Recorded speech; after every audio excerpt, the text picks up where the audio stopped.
మొదలు పెడదాం. ఈరోజు రాష్ట్రంలో ప్రజాస్వామ్యం అన్నది కనపడడం లేదు. ప్రజాస్వామ్యం పూర్తిగా లేని పరిస్థితి రాష్ట్రంలో ఉంది అని చెప్పడానికి నిన్న జరిగిన ఎన్నికలే ప్రత్యక్ష ఉదాహరణ. నా పక్కన ఇటువైపున అటువైపున ఉన్న వాళ్ళు ఇద్దరు జెడ్పీటీసీ కంటెస్టెడ్ క్యాండిడేట్స్. నా కుడివైపున హేమంత్ పులివెందుల జెడ్పీటీసీ, పులివెందుల రూరల్ మండలానికి జెడ్పీటీసీ కంటెస్టెడ్ క్యాండిడేట్. ఇటుపక్కన సుబ్బారెడ్డి ఒంటిమిట్ట జెడ్పీటీసీ స్థానానికి కంటెస్టెడ్ క్యాండిడేట్. రాష్ట్రంలో ఇవాళ ఎలాంటి పరిస్థితులు ఉన్నాయి అని చెప్పడానికి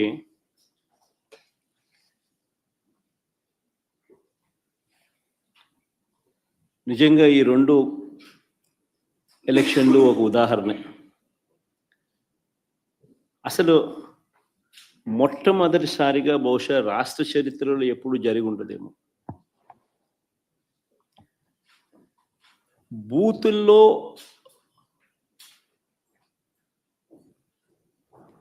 పార్టీకి సంబంధించిన ఏజెంట్ లేకుండా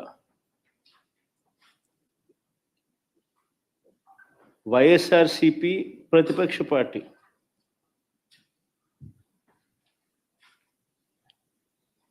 పులివెందుల రూరల్లో జరిగిన జెడ్పీటీసీ స్థానానికి జరిగిన ఎన్నికల్లో 15 బూతుల్లో ఉన్న 15 బూతులకు ఎన్నిక జరిగి రూరల్ మండలంలో 10,600 ఓట్లకు సంబంధించిన ఎన్నిక. ఆశ్చర్యం ఏమిటంటే బూతుల్లో వైఎస్ఆర్సిపి ఏజెంట్ లేడు. వైఎస్ఆర్సిపికి సంబంధించిన ఏజెంట్ బూత్లో కూర్చోకుండా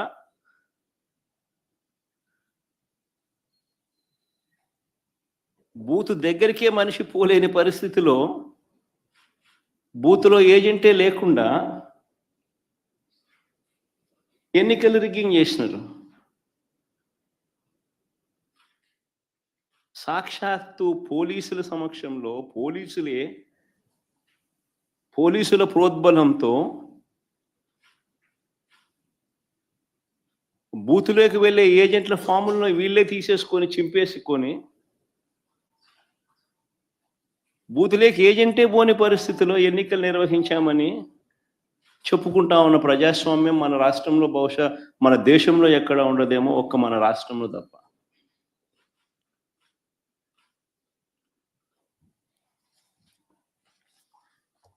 అసలు ఎన్నికల్లో బూత్ ఏజెంట్కు సంబంధించిన విధులు, బాధ్యతలు, హక్కులు ఏమిటి తెలుసా?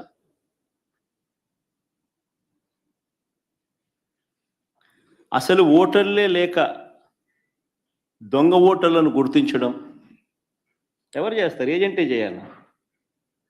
పోలింగ్ ఏజెంటే చేయాలి. బూత్లో ఉన్న పోలింగ్ ఏజెంటే ఆయనకు సంబంధించిన విధులు, బాధ్యతలు, హక్కులు ఏమిటి అని అంటే అసలు ఓటర్లా లేక దొంగ ఓటర్లా అని గుర్తించడం, ఓటర్ల జాబితాను తనిఖీ చేయడం, అక్రమాలు, బెదిరింపులు, ప్రలోభాలు పెట్టడాలు, ఫేక్ ఓటర్లు ఉంటే వాటిపై అక్కడే ఉన్న ప్రిసీడింగ్ అధికారికి వెంటనే చెప్పి వాటిపై ఫిర్యాదులను అధికారికంగా నమోదు చేయడం, ఇవన్నీ పోలింగ్ ఏజెంట్ బాధ్యతలు. ఇవే వివరాలు పార్టీకి కూడా తెలియజేయడం.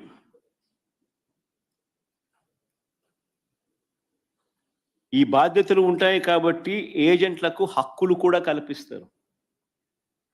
వారు ఖచ్చితంగా బూత్లో కూర్చునే హక్కు, ఓటర్ల జాబితాను తనిఖీ చేసే హక్కు, అభ్యంతరాలు తెలియజేసే హక్కు, పోలింగ్ రికార్డులను పరిశీలించే హక్కు, కౌంటింగ్ వరకు కూడా దీనికి సంబంధించిన సమాచారాన్ని పొందే హక్కు, ఇవన్నీ కూడా ఏజెంట్లకు ఉంటాయి. ఒక పోలింగ్ ఏజెంటు బూతులేకి పోతూనే ఫామ్ 12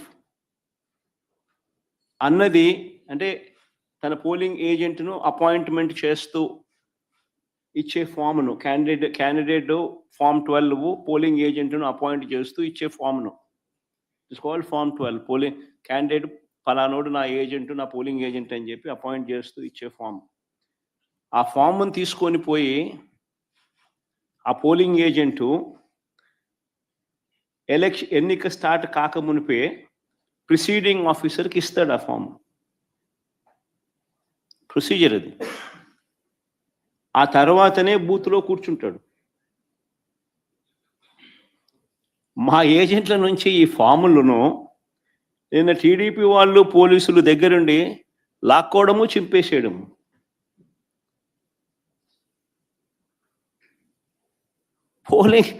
పోలింగ్ ఏజెంట్ అనేవాడు లేకుండా ఎలక్షన్ జరపడం అన్నది నేను ఎక్కడ చూడలా.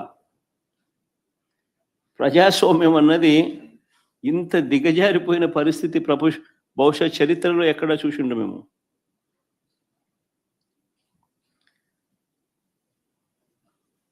ఓటర్ వచ్చి తన పేరు చెప్పిన తర్వాత, ఓటర్ మామూలుగా ఎన్నికల్లో పోలింగ్ రూమ్లోకి వచ్చిన తర్వాత యూజువల్లీ ఆ ఓటరు తన పేరు చెప్తాడు గట్టిగా. చెప్పిన తర్వాత పోలింగ్ ఆఫీసర్ రిజిస్టర్లో తన వేలిముద్ర కానీ తన సంతకం కానీ తీసుకుంటాడు. ఆ ఓటర్కు సంబంధించిన సమాచారాన్ని తాను పోలింగ్ ఆఫీసర్ ఆ రిజిస్టర్లో వేలిముద్ర అన్నా, ఓటర్ వేలిముద్ర అన్నా, వేలిముద్ర లేదా సంతకం అన్నా తీసుకుంటాడు రిజిస్టర్లో. ఈ రిజిస్టర్ నింపేది పోలింగ్ ఆఫీసర్, కానీ తనిఖీ చేసేది ఏజెంట్. అవసరమైతే తాను అభ్యంతరం చెప్తాడు. ఇది ప్రొసీజర్. పోలింగ్ ముగిసిన తర్వాత, అయిపోయిన తర్వాత ఫామ్ 32 అని ఉంటుంది.